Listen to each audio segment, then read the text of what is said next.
Hoje quem vai falar com vocês sou eu mesma. Não tenho palestrante especial. E dando continuidade... Você não é especial, não? Não, eu não sou palestrante especial, sou de casa.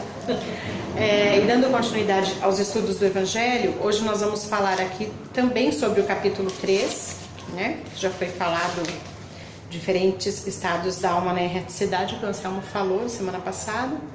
Então, o capítulo 3, para quem não se recorda, o título dele é Há muitas moradas na casa de meu pai. E hoje nós vamos falar dos itens 3, 4 e 5, que diz diferentes categorias de mundos habitados. Né? Então, o que isso quer dizer no Evangelho? Que coisa que é essa de mundos habitados? Será então que tem mundos que existem, mas ainda não são habitados? Há muitos mistérios, né, que a gente ainda não consegue desvendar. Mas quem disse que existe outros mundos habitados, né, vida extraterrestre? Quem disse isso não foram os filósofos, não foram os cientistas, não foi Kardec. Quem disse isso foi Jesus. Porque na Bíblia, lá no livro de João 14, versículo de 1 a 3, quando os apóstolos estavam assim tristes, né, porque eles já sabiam que Jesus ia partir, Jesus também já estava se preparando para a partida, eles estavam muito tristes com isso. Jesus então chegou para eles e disse, né, acalmem o seu coração. Não foi exatamente assim, mas acalmem o seu coração, porque há muitas moradas na casa de meu pai. Eu vou partir para preparar um novo espaço para vocês e depois eu venho buscá-los. Então foi uma palavra consoladora. Quando Jesus disse isso, nós espíritas que acreditamos na reencarnação, acreditamos na vida após a morte, temos a convicção de que isso realmente é verdadeiro. Porque se Jesus foi para um lugar e disse, eu vou e volto, então ele estava dizendo que a morte não existe, que não é só aqui, nesse planeta que a gente vive, que existe vida. Porque ele foi para algum lugar que a gente desconhece, mas não significa que não exista. E se ele vai voltar, é porque existe a possibilidade de ir e vir deste planeta, né, deste outro mundo, dessa morada da casa do Pai. E sabendo que existe várias moradas na casa do Pai, a gente também se sente acolhido, porque algum teto sempre vai ter para nós, né? A gente nunca vai estar desamparado. E esse capítulo, ele vem então tratar desse assunto, dessas moradas. Como são essas moradas? São todas iguais? São diferentes? São superiores, inferiores? Então, quando Kardec começou a decodificar, né, a doutrina espírita, os espíritos falaram para ele, né, desses diferentes mundos, e Kardec ele fez uma classificação partindo do planeta Terra, que é o que ele conhece. Boa noite, tudo bom, velho? Que é o que ele conhece, né? Pelo menos é o que está na mente latente hoje. Então, partindo da Terra, ele classificou que existem mundos inferiores à Terra, existem mundos iguais à Terra e mundos superiores à Terra. E todos eles habitados pela alma humana. Então, existem diferentes estágios da alma humana. Não é só aqui que existe vida inteligente. E aí, esse capítulo, ele traz assim pra gente. Quais são os mundos que existem, então? Né? Se existem muitas moradas, superiores, inferiores e iguais, o que diferencia um do outro? Então, existe aqui, ó, nos mundos inferiores, toda a essência, a existência é material, não existe ainda o avanço moral, eles ainda estão muito apegados à matéria. Nos mundos superiores, não, já existe então uma moral desenvolvida, né? As pessoas estão aí, os espíritos são mais evoluídos, então esse mundo também ele é melhor. E nos mundos intermediários, há a mistura do bem e do mal. E o que predomina depende, às vezes um, às vezes outro, depende da vibração desses espíritos que estão nesse mundo então. Né?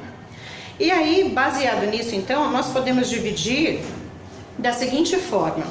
Os mundos primitivos, onde eles estão destinados às primeiras encarnações da alma humana. Então, quando a gente se remete a isso, a gente pensa no mundo primitivo lá no tempo das cavernas, né? Ou até mais primitivo do que isso. Não tem nada, não tem tecnologia, não tem amor, né? É um instinto ainda. As pessoas ainda não conseguem conviver em sociedade. Então você já imagina aquele homem lá primata, né, andando ainda bem arqueado, não tem coluna reta, não descobriu o fogo, né, não descobriu a roda. Então esses são os mundos primitivos, é onde a gente realmente começa aqui, as primeiras encarnações. Depois disso vem o mundo então de provas e expiações, que é onde a Terra se encaixa, né? A Terra hoje ela é um planeta aí, um mundo de provas e expiações.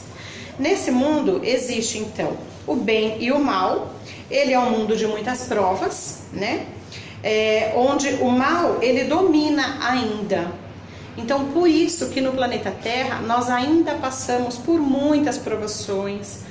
Nós ainda vivemos uma miséria, né? Quando a gente pensa num espírito evoluído, nós ainda não somos esse espírito evoluído, embora entre nós existam espíritos encarnados, evoluídos, que vêm para nos sustentar, a gente vai falar mais para frente disso. Mas a Terra ainda existe o domínio do mal. Por quê? Porque nós ainda trazemos resquícios dos mundos primitivos dos quais nós viemos. Então ainda estamos aqui nos depurando dessa maldade, dessa falta de evolução que ainda existe dentro de cada um de nós. Por isso ainda existem muitas doenças, né? Por isso que a gente pena aqui. A gente vem para penar mesmo, né? Então estamos aqui para aprender. E aí existe então um mundo também de regeneração. Nesse mundo de regeneração, ainda a felicidade não é completa. Ele é melhor do que o que nós estamos hoje. O mal dá uma trégua, né? Ainda existe o mal, mas o bem está predominando. E é como se a alma humana tivesse assim um momento de paz, né? Frente a todas essas lutas, com menos doenças, com menos rancor, com menos maldade, e ela pudesse então se depurar para o próximo estágio. Então, se a gente trazer para o nosso dia a dia, para ficar mais fácil o entendimento, é como se terminou agora o ano letivo, todo mundo fez as provas e agora vem as férias, para você se preparar para o próximo ano letivo. Então esse mundo de regeneração é isso, né? A gente vai passar por toda essa provação que a gente está passando, a Terra está caminhando para se transformar nesse mundo de regeneração, as transformações já estão acontecendo, né? E a gente vê aí que embora o mal ainda exista, até tem muita maldade, né? O ser humano ainda está com o coração, como diz meu amigo, o coração ainda está muito peludo, né? Mas a gente sabe que existe toda uma intenção e toda uma preparação para que isso aconteça então, né? Que é uma preparação para quê? Para que venha o mundo, então,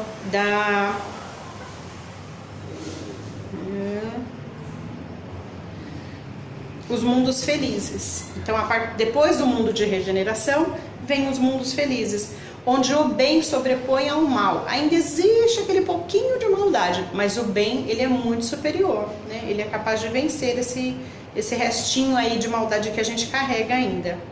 Então, e depois disso vem os mundos celestes e divinos, e aí é onde os espíritos estão assim bastante depurados, bastante evoluídos, já não existe mais maldade, existe um amor pleno, né? Então essas são as categorias que Kardec classificou, né, partindo aí do ensinamento que os espíritos passaram para ele. Então aqui tem um trecho que eu acho importante ler para vocês, que é assim: a gente se pergunta, então nós não estamos fadados a viver sempre no planeta Terra? Eu sempre vou reencarnar aqui? Não, por quê? Aqui diz assim, ó: os espíritos encarnados sobre o mundo, a ele não estão ligados indefinidamente e não cumprem nele todas as fases progressistas que devem percorrer para atingirem a perfeição. Quando atingiram sobre o mundo o grau de adiantamento que ele comporta, passam para um mundo mais avançado. Então nós já viemos de mundos primitivos, estamos aqui nesse mundo hoje, vamos reencarnar quantas vezes for preciso para o nosso adiantamento aqui, e quando nós passarmos dessa fase, estivermos aí num grau mais adiantado de evolução, então nós vamos para um mundo melhor do que o que a gente tem hoje aqui. Não necessariamente estamos apegados a esse mundo. E os espíritos, fala aqui, ó: os mundos, eles são estações em que cada uma das quais encontra elementos de progresso. Então a gente vai reencarnando no mundo que vai ter o que a gente precisa para o nosso progresso. Em uma encarnação a gente pode ser muito bem financeiramente e não ter uma saúde tão boa.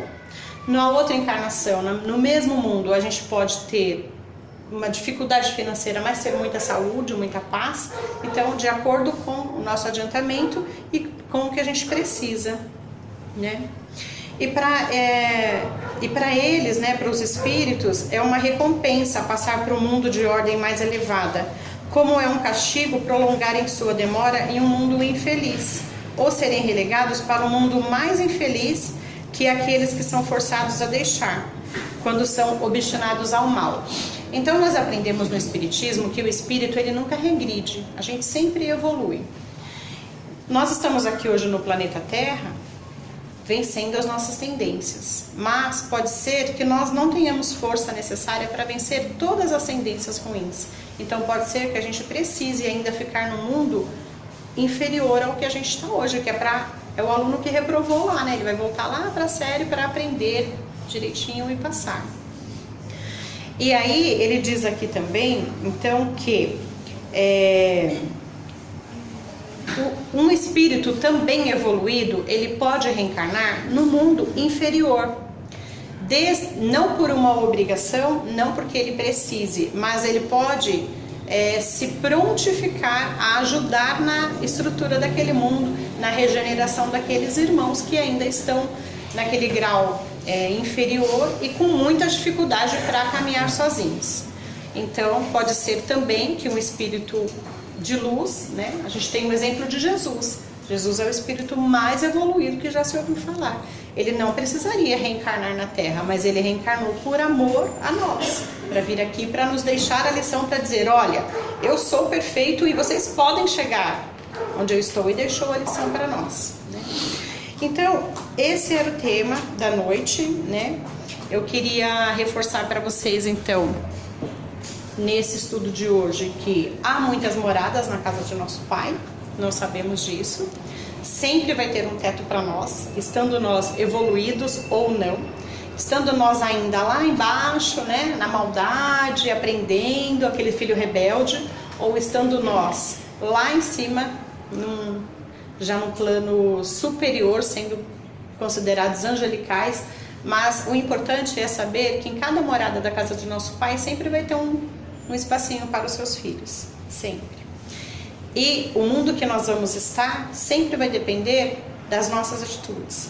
Então, antes da gente ficar assim, falando, por que eu estou nesse mundo? A terra é ruim, o Brasil tem muita corrupção, lá na Arábia tem muita maldade, né? No Nordeste tem seca, em outro lugar tem muito alagamento, né? Então, por que nós estamos nessa comunidade? Por alguma sintonia, por alguma necessidade nossa. Então, se nós queremos que isso mude, compete a nós mudarmos. E essa mudança, ela é diária, né? Então, é um passo de cada vez que nós vamos dar, né? Mudando a nossa forma de ver a vida, a nossa forma de lidarmos com o mundo que a gente vive. Então, se eu quero combater a corrupção, por exemplo, né, que é o que está hoje aí nas mídias falando que o Brasil sempre houve a corrupção. É que agora escancarou, né? Agora tá tudo aí, todo mundo falando disso, virou notícia, mas sempre houve. Mas se eu quero combater a corrupção, não é eu prendendo os políticos que estão lá, eu mudando também a minha postura, né? Quando eu pego um troco errado, mas não falo que está errado, quando eu furo a fila, né? Quando eu dou um atestado falso na empresa ou na escola, eu também estou sendo corrupto. Então, se eu, na hora da minha votação, eu eleger alguém que eu saiba que tem a moral mais elevada, automaticamente eu colocarei pessoas mais elevadas lá, mais moralmente elevadas para me representar, né? Se eu quero que o mundo seja mais saudável, eu também preciso colaborar com isso. Preciso economizar os recursos naturais que estão acabando, né? Preservar água, preservar energia. Preciso aprender a preservar a saúde, vencer o vício, né? Seja ele qual for, o vício sempre nos traz o vício da comida. Quem come demais pode desenvolver uma doença, quem come de menos também. A gente sabe que tem as doenças aí, os distúrbios alimentares. Quem bebe demais, quem fuma demais. Então, esse tipo de vício que a gente adquire também contribui para que a gente não tenha uma vida saudável. Então, resumindo, né? Há muitas moradas na casa do nosso Pai. O Pai sempre está pronto a nos acolher, sempre nos ajudando a nossa evolução, e nós temos que fazer a nossa lição de casa também, tá bom? Então essa era a mensagem que eu queria passar para vocês. Muito obrigada por terem me ouvido. Vamos fazer então a nossa prece agora.